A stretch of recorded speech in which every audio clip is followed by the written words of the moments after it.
Welcome to the Yellowjackets Hive, presented by cordcutting.com. I'm Media Melanie here with... And I'm Emily. And we are back with another exclusive cord cutting video today. This one actually goes with an article that we also wrote covering the 90s TV shows the Yellowjackets would have watched and loved. And this might have been one of, at least for me, the most fun articles to write so far.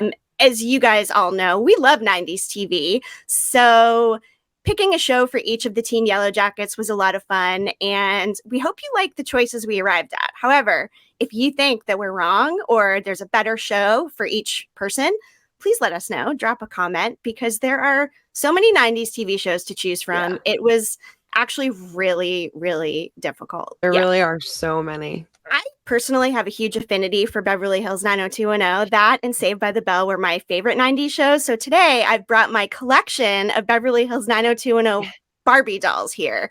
All 5 of the main cast members. And I also wore my Beverly Hills 90210 shirt today. I used to produce and sometimes co-host the Beverly Hills 90210 show. So I'm all in for 90210, which brings us to our first pick. We chose Beverly Hills 90210 for none other than Jackie Taylor.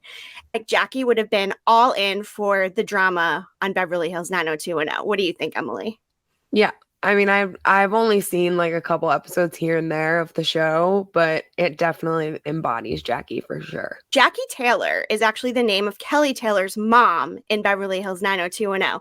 And I don't think it's a coincidence. I have a feeling Ashley Lyle and Bart Nickerson maybe took a little inspiration from 90210. 90210, of course, did air before the teens crashed in the wilderness. However, if Jackie Taylor had made it out and graduated, Jackie Taylor graduated, I think the love triangle episodes in retrospect would have been very triggering for her. Of course, knowing that Shauna and Jeff were sleeping together, and very similar to the Brendan Kelly Dylan love triangle on 90210. So if she had survived and made it out, I think it maybe would have been triggering and maybe would not have been her favorite show anymore. But for all intents and purposes, Jackie Taylor seemed like she was a total 90210 girl. For sure.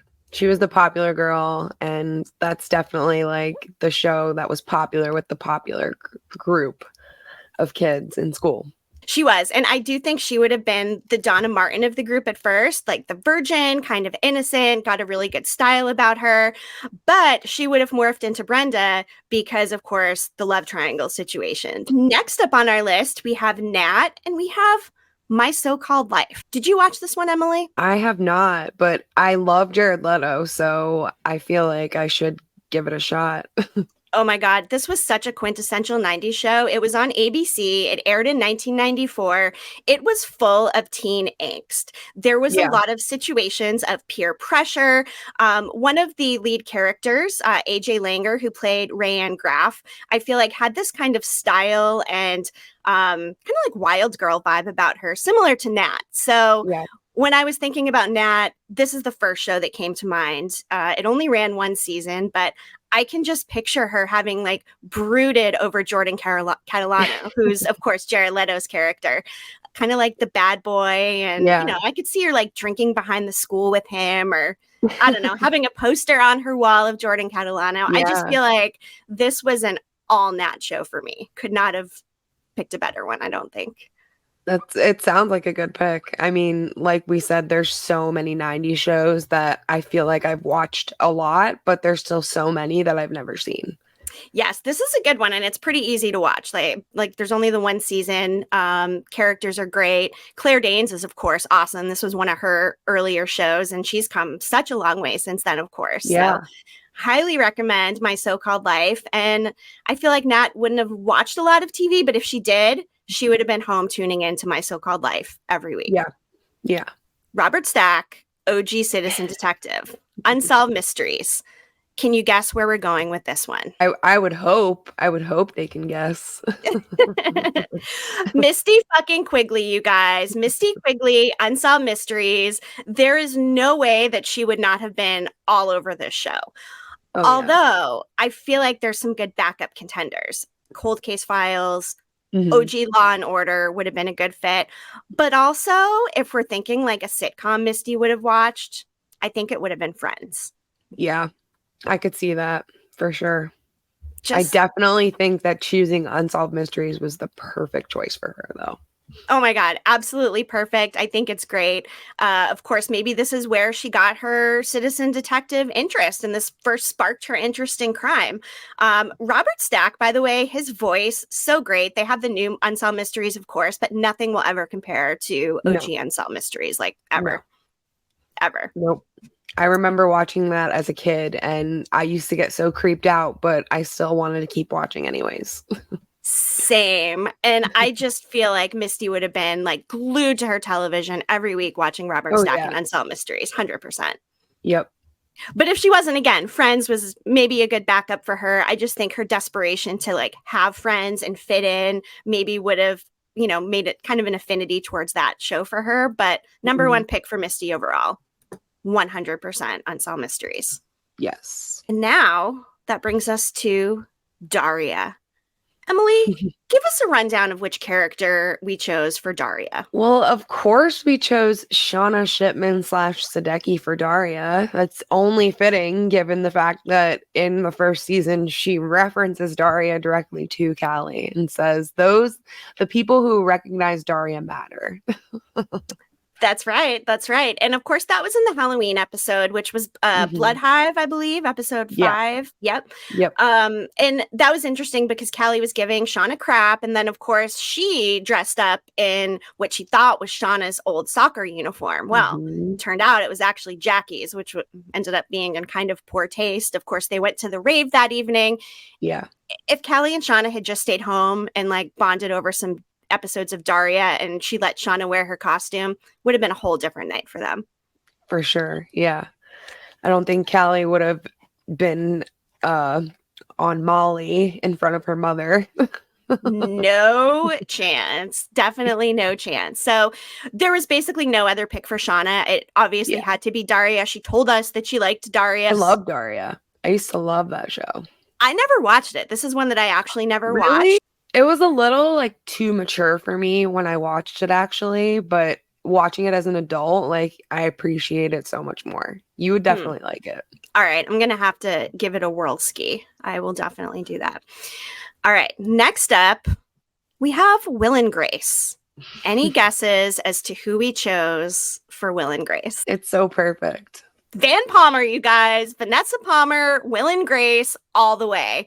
I feel like this series really set the tone for LGBTQ presence in television shows, especially back in Yeah. the 90s. Having lead gay characters was just amazing. And when she wasn't busy watching Ellen, I'm sure Van was watching Will and Grace, mostly for the comedy. I mean, obviously, like the So gay stuff funny. too and the queer, but what a funny show. And of course, Oh we know yeah. Van is like our resident comedian up until she gets a little bit dark towards the end of season 2. Yeah. But I feel like she probably took inspiration from some of these quintessential 90s sitcoms, which include Will and Grace, of course. She's like the perfect combination of the two supporting characters in Will and Grace, I think. Like her She personality. It's is like meshed together. It's those two people. Yep. such a Will and Grace girl through and through. Okay, the next one, Charmed. The original Charmed, of course, with Alyssa Milano, Shannon Doherty, and Holly Marie Combs. Well, of course we had to choose Lottie for Charmed. That's the only logical choice for Charmed, in my opinion. I know you said that you've never watched Charmed, but I used to watch it all the time. And she is definitely very much a Phoebe who Alyssa Milano played. And she like embodies that so much. So it's a great, great pick. Perfect pick. Now, I wavered between this one and Sabrina the Teenage Witch, and you were the one that said, you know what? I think she's more of a charm. So that really took me over the fence. And I think that's a good choice. I think with the younger group of witches, it kind of resembles slightly the coven that the girls had out there in the wilderness. So yeah, I think that's a solid one. Oh, I feel like I need to watch it. Did they reboot that one as well? I think so, but it only lasted like it didn't last very long and it wasn't successful. Okay, that makes sense. A lot of these shows, of course, have been rebooted. Next up, we have The West Wing. First, that one goes out to our very own Senator, Taissa Turner, because perhaps this show gave her initial political aspirations. Yeah. It was between this and Law and Order, and we landed both of us on West Wing. We thought that really said tie. Yes. I watched like the first half of the first season, and it's a good show. Like, I just didn't have time to continue watching. That's really the only reason why I stopped. But it's really good. I mean, it's like your standard procedural drama kind of show, but it's a good quality show. Aaron Sorkin, who's very well known for this formulaic type of drama. So Mhm. I've never watched it, but everybody I've spoken to says the acting is great, the behind the scenes, White House imagery is really awesome. And then, of course, the acting. So Yeah. it's got that 1, 2, 3 punch to it. And of course, Taissa's got that 1, 2, 3 punch to her. And she's now a senator, but I would not be surprised if she is aspiring towards president of the United States someday. Yes, that would make things a lot more interesting. Next up is one of our dearly departed Yellowjackets. We went with Seventh Heaven for, you guessed it, Laura. Another perfect pick. I used to watch this every week with my family. It was such a feel-good, like, wholesome show. If Laura Lee was in Seventh Heaven, she totally would have been a Full House girl, maybe even Saved by the Bell, but definitely one of these more innocent shows that has that aspect of faith to it. There was really not even another close contender for Laura Lee than Seventh Heaven. No, not even close. Next up, we have Roseanne and Emily. Who is the perfect fit for Roseanne? Who was watching Roseanne in the 90s? That would have to be Mari. Yes. Her sense of humor, backhanded compliments, like, very much remind me of Roseanne. The snark, the comedy, Mari definitely fits that role. And we love Mari, of course. She's definitely snarky. We've talked about it before. I think a lot of it is part of her coping mechanism for being out there. Of course, they've all been through all this trauma. She seems to cope with this sense of sarcasm and comments that she makes to the rest of the group. And I totally see her resonating with Roseanne. Next up on our list of 90s TV shows the Yellowjackets would have watched and love is ER, which I loved in the 90s.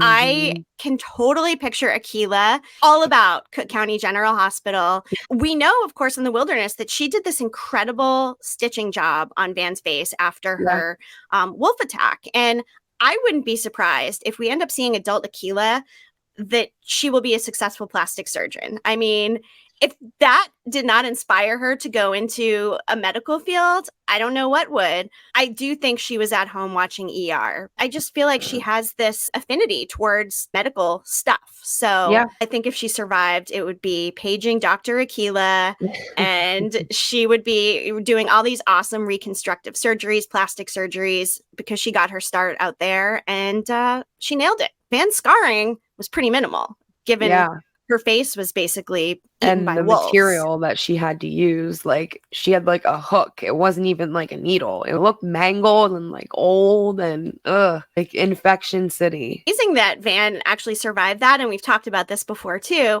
Van is kind of this unkillable character. She's definitely got 9 lives, so maybe it had less to do with Akilah's actual skills, and it was the wilderness that wanted to keep Van alive. But either way, we give some major props to Akilah for that incredible facial sewing job, and for that reason, believe that ER would have been her show of choice in the 90s. Yeah. There are some characters we did not cover here today. We did not cover Travis. We did not cover Jen. We did not cover Melissa. And we did not cover Javi or Coach either. So if you have any guesses as to what shows the other Yellowjackets characters out in the wilderness were watching in the 90s, drop a comment and let us know. 90s were just a superior generation. It was a really good time to be alive. It was this time kind of before everything got super digital, but after things were very analog. And it was a unique perspective from those of us growing up, because we were expected to know the old school and adapt to the new school at the same time. Those of us who were kids and teens in the 90s really have this interesting angle and aspect when it comes to technology and whatnot. And of course, lots of nostalgia and appreciation towards a lot of these shows that really set the tone for television to come. I feel like the 90s was like a golden era of television. Oh, yeah. Well, this was a fun one. Of course, we also wrote a more in-depth article about it, so do not miss that at Cord Cutting. In fact, you can catch all of our exclusive content at cordcutting.com/yellowjackets-hive and videos on Cord Cutting's YouTube, youtube.com/@cordcutting. So make sure you go check it out so you do not miss a buzz of our exclusive content like this. Until we spill again.